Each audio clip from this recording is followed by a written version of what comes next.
बिस्मिल्लाहिर्रहमानिर्रहीम। आप सबको जट का सलाम। उम्मीद है आप सब खैरियत से होंगे। नाज़रीन, आज की इस वीडियो में मैं आपको बताऊंगा कि एहतसाब ब्यूरो के कौन कौन से वार होने जा रहे हैं। ये नई तब्दीली सरकार किस तरह के वार करने जा रही है जिन्होंने कश्मीरियों के टैक्स को लूटा है, और अभी तक किस किस का नाम रडार पे आ चुका है। इन दोनों का जवाब वीडियो के बीच में जाके मैं आपको दूंगा, लेकिन उससे पहले मेरी कुछ अपनी गुजारिशात हैं नैब से, जो एहतसाब ब्यूरो है आज़ाद कश्मीर का, उससे वो ये हैं कि एहतसाब ब्यूरो को चाहिए कि 2000 से लेकर अभी तक जितने भी मेंबर असेंबली बने हैं उन सब के हलकों में जाएं, वहाँ पे उनकी सिक्योरिटी करें और देखें कि तरक्याती फ़ंड कहाँ पे लगे गए हैं। अगर उनके पास कोई डॉक्यूमेंटेशन नहीं मिलता अगर एहतसाब ब्यूरो को, तो आप जब उनके हलके में जाएंगे वहाँ पे जितने हॉस्पिटल्स के काम हुए हैं, स्कूल्स के काम हुए हैं, इंफ्रास्ट्रक्चर का काम हुआ है, वो सब कुछ उनको नज़र आ जाएगा। तो वहाँ से भी वो पूछ सकते हैं जी जनाब आपके हलके में तो ये हालात है और आपने अपने दौर में इतने करोड़ों रुपया तरक्याती फ़ंड के लिए रिलीज़ किया था, वो कहाँ पर गया है। सो ये बहुत ज़रूरी है। सबसे पहला एहतसाब आज़ाद कश्मीर में अगर किसी को होना चाहिए तो वो MLAs का होना चाहिए। उनसे पूछा जाना चाहिए कि आपको जो अवाम वोट देकर असेंबली में भेजती है और असेंबली में आपको जाके जो तरक्याती फ़ंड मिलता है कि आपने दोबारा से अवाम के ऊपर लगाना है, तो वो आपने कितना लगाया है और कितना नहीं लगाया, और सबका चेक करें। जिन्होंने लगाया है उसका नाम भी बाहर आना चाहिए, जिसने अवाम का पैसा खाया है उसका नाम भी बाहर आना चाहिए। ये बहुत ज़रूरी है, अवाम को पता चले कि कौन सा लीडर उनका बिल्कुल सादुक और अमीन है और कौन सा करप्ट।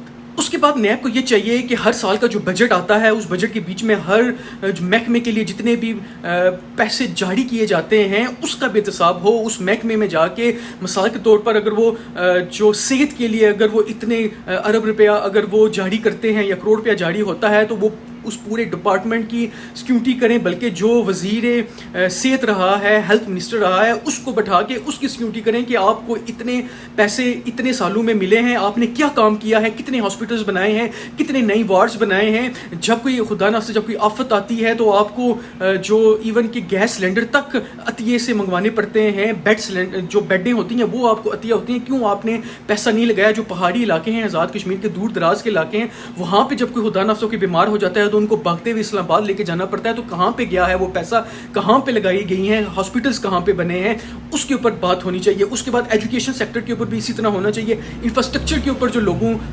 जो हुकूमतों को पैसा मिलता रहा है, मिनिस्टरों को पैसा मिलता रहा है, उन डिपार्टमेंट्स की भी सिक्योरिटी होनी चाहिए। इसी तरह से स्पोर्ट्स के नाम के ऊपर जो पैसा मिला है उसके ऊपर भी एहतसाब ब्यूरो को आवाज़ उठानी चाहिए। बल्कि इन शॉर्ट में कहता हूँ कि हर चीज़ पूरा बजट जो अनाउंस हुआ है, पूरे बजट की जो है वो एहतसाब ब्यूरो को देखना चाहिए, क्योंकि ये एहतसाब ब्यूरो का काम है। अगर उनको कोई ना भी कहे तो उनको खुद भी ये करना चाहिए, और मुझे पता है कि वो कर रहे भी होंगे। अगर उन्होंने करा है तो प्लीज़ आप अपनी रिपोर्ट जो है वो आउट करें ताकि हम उसके ऊपर भी बात करें। हम देखें कि जी आज तक आज़ाद कश्मीर में कितने जो पैसा है वो रिकवर हुआ है, कितने लोगों को पकड़ा गया है। हम बात करते हैं, जैसे कि मैंने आपको बताया कि नैब जो है वो क्या करने लगी है। नैब की एक जो अखबार का जो एक कटिंग हमारे सामने आई है उसके मुताबिक एहतसाब ब्यूरो है वो ये करने जा रही है कि कोई थर्ड कंपनी को शायद इन्वॉल्व करने लगी है ताकि एक न्यूट्रल जो है वो एक पैनल हो और उसके ज़रिए जो है वो सबकी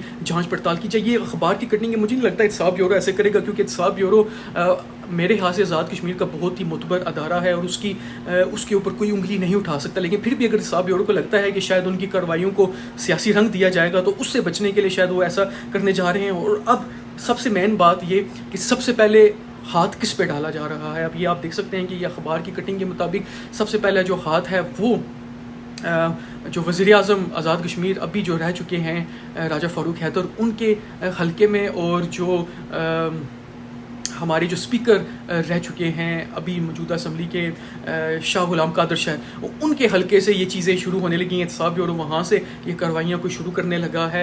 मैं तो कहता हूँ कि सबकी होनी चाहिए, किसी एक का नहीं आना चाहिए। अक्रॉस द बोर्ड जो अभी जो हुकूमत में है उनका भी होना चाहिए, जो अभी अपोजिशन में है उनका भी होना चाहिए, पिछले दौरे हुकूमत में जो अपोजिशन में थे या जो हुकूमत में थे, सबका होना चाहिए। किसी एक के ऊपर नहीं होना चाहिए, क्योंकि फिर ये सब कहेंगे जी कि विक्टिमाइजेशन हो रही है, हमें इंतकाम का निशाना बनाया जा रहा है। सो एहतसाब ब्यूरो अपने जो वार है वो शुरू करने लगी है। उन्होंने अपनी स्ट्रेटजीज जो है वो बना ली हैं। देखते हैं 5-6 महीनों में पता चल जाएगा कि एहतसाब ब्यूरो कितना जो है अमली तौर पर काम करने जा रही है। खुदा हाफिज़।